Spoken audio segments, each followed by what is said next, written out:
Bonda soup சாப்பிட்ருக்கீங்களா? வணக்கம் மக்களே. கோயம்புத்தூர் கிளைமேட்டுக்கு சூப் சாப்பிடலாமா இல்ல சூடா போண்டா சாப்பிடலாமான்னு யோசிக்கும் போது நம்ம ஏன் இந்த போண்டா சூப் ட்ரை பண்ணக்கூடாதுன்னு வந்த இடம் தாங்க ஆர்எஸ்புரம்ல இருக்க சோஷியல் கிச்சன். இங்க எல்லாரும் மேக்ஸிமம் மைசூர் ரோஸ்ட் பூரி சாப்பிட்டு தான் வருவாங்க. பட் இப்ப கிளைமேட்டுக்கு இவங்களோட போண்டா சூப் பர்ஃபெக்டா இருக்குங்க. மெதுவடை மாவுல போண்டாவை போட்டு அதை நல்லா திக்கான தால் சூப்ல போட்டு அது மேல ஆனியன்லாம் போட்டு கொடுப்பாங்க. நான் கூட ஃபர்ஸ்ட் டைம் சாப்பிடும்போது பெங்களூர் சாம்பார் மாதிரி இனிக்குமோன்னு பயந்தேன். பட் இல்லைங்க, தால் டேஸ்ட் தான் இருந்துச்சு. எனக்கு ரொம்ப பிடிச்சது.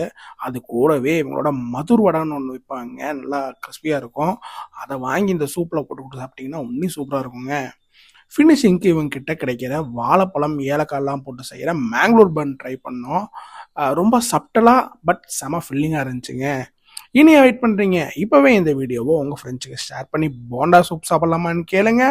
நம்ம சுவதேசி ஃபுட்டில் சேனலை ஃபாலோ பண்ணுங்க. Happy footing friends.